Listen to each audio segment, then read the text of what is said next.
KR ನಗರದ ಅರ್ಕೇಶ್ವರ ಸ್ವಾಮಿ temple ಹಳೆ ಎಡ್ತೋರೆ ಅಂತಾರೆ.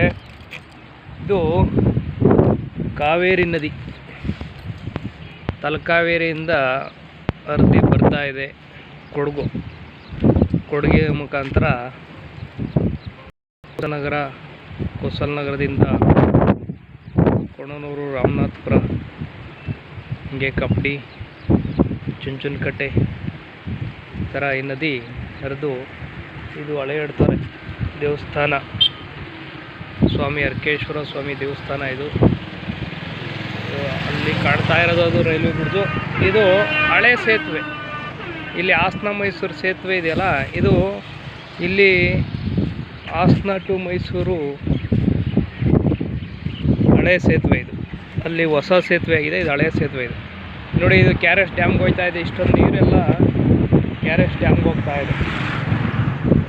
ನಿನ್ನೆ ಮೊನ್ನೆಯಿಂದ ಕೆಳಗಡೆ ನೀರು ಬಿಟ್ಟಿರೋ ದೆಸೆಯಿಂದ ಒಂದು ಸ್ವಲ್ಪ ಕಡಿಮೆ ಆಗಿದೆ.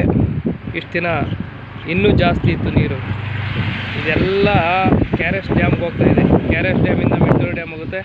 ಮೆಟ್ಟೂರು ಡ್ಯಾಮ್ನಿಂದ ಸಮುದ್ರ ಸೇರ್ಕೊಳ್ತದೆ.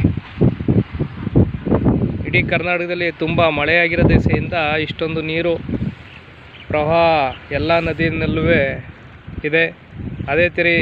ಅದೇ ರೀತಿ ಕೊಡಗಿನಲ್ಲಿ ಮಳೆಯಾಗಿರೋ ದೆಸೆಯಿಂದ ಕಾವೇರಿ ನದಿ ತುಂಬಿ ಹರಿತಾ ಇದೆ.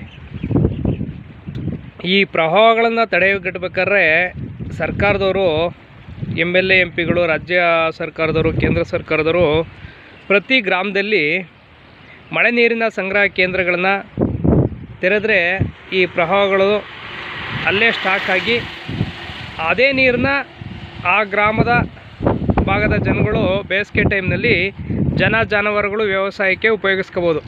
ಇಂಥ ಪ್ರವಾಹಗಳನ್ನು ತಡೆಗಟ್ಟಬೇಕಾದ್ರೆ ರಾಜ್ಯ ಸರ್ಕಾರಗಳು ಗಂಭೀರವಾಗಿ ಪರಿಗಣಿಸಿ ಪ್ರತಿ ಹಳ್ಳಿಯಲ್ಲೂ, ಪ್ರತಿ ನಗರಗಳಲ್ಲೂ, ಪ್ರತಿ ಗ್ರಾಮದಲ್ಲೂ ಮಳೆ ನೀರಿನ ಸಂಗ್ರಹ ಕೇಂದ್ರಗಳನ್ನು ತೆರೆದು ಈ ಪ್ರವಾಹಗಳನ್ನು ತಡೆಗಟ್ಬೋದು. ಅರ್ಧ ಎಕರೆ, 1 ಎಕರೆ ಪ್ರದೇಶದಲ್ಲಿ ನೀವು ನೀರಿನ ಸಂಗ್ರಹ ಕೇಂದ್ರಗಳನ್ನು ತೆರೆದು ಈ ಪ್ರವಾಹಗಳನ್ನು ತಡೆಗಟ್ಟರೆ ಸಾವು ನೋವುಗಳನ್ನು ತಡೆಗಟ್ಬೋದು. ಅದೇ ನೀರನ್ನು ಬೇಸಿಗೆ ಕಾಲದಲ್ಲಿ ನೀರಿಲ್ಲದೆ ಇದ್ದಾಗ ಕುಡಿಯೋದಕ್ಕೆ, ಜಾನುವಾರುಗಳಿಗೆ ಹಾಗೂ ವ್ಯವಸಾಯಕ್ಕೆ ಆ ನೀರನ್ನ ಉಪಯೋಗಿಸ್ಕೋಬೋದು. ಅದನ್ನು ನೀವು ಗಂಭೀರವಾಗಿ ಪರಿಗಣಿಸಬೇಕು. MLA MP ಗಳು, ಜನಪ್ರತಿನಿಧಿಗಳು, ಗ್ರಾಮ ಪಂಚಾಯತಿ ಮೆಂಬರ್ಗಳು, ಜಿಲ್ಲಾ ಪಂಚಾಯತು, ತಾಲೂಕು ಪಂಚಾಯತು ಹಾಗೂ ಅಧಿಕಾರಿಗಳು ಇದನ್ನು ಗಂಭೀರವಾಗಿ ಪರಿಗಣಿಸಿ ಪ್ರತಿ ಗ್ರಾಮದಲ್ಲೂ, ಪ್ರತಿ ಹಳ್ಳಿಗಳಲ್ಲೂ, ನಗರ ಪ್ರದೇಶಗಳಲ್ಲಿ ಮಳೆ ನೀರಿನ ಸಂಗ್ರಹ ಕೇಂದ್ರಗಳನ್ನು ತೆರೆದು ಅದನ್ನು ಸಂಗ್ರಹ ಮಾಡಿಕೊಂಡು ಬೇಸಿಗೆ ಟೈಮ್ನಲ್ಲಿ ಉಪಯೋಗಿಸೋದಕ್ಕೆ ಅನುವು ಮಾಡಿಕೊಡ್ಬೇಕು. ಸುಮ್ಮನೆ ನೀರೆಲ್ಲ ಸಮುದ್ರ ಪಾಲಾಗ್ತಾ ಇದೆ. ಬೇಸಿಗೆ ಸಮಯದಲ್ಲಿ ನೀರಿಲ್ದೇ ಜನಗಳು ಕಷ್ಟಪಡ್ತಾ ಇರ್ತಾರೆ. ಅಂಥದ್ದನ್ನು ನಾವು ಉಪಯೋಗಿಸ್ಕೊಂಡು ಈ ಪ್ರವಾಹಗಳನ್ನು, ಸಾವು ನೋವುಗಳನ್ನು ತಡೆಗಟ್ಬೋದು. ದಯಮಾಡಿ ಜನಪ್ರತಿನಿಧಿಗಳು ನೀವು ಇದನ್ನು ಕಾರ್ಯರೂಪಕ್ಕೆ ತರಬೇಕು ಅಂತ ಈ ಮೂಲಕ ತಮ್ಮಲ್ಲಿ ಪ್ರಾರ್ಥಿಸ್ಕೊಳ್ತೀನಿ.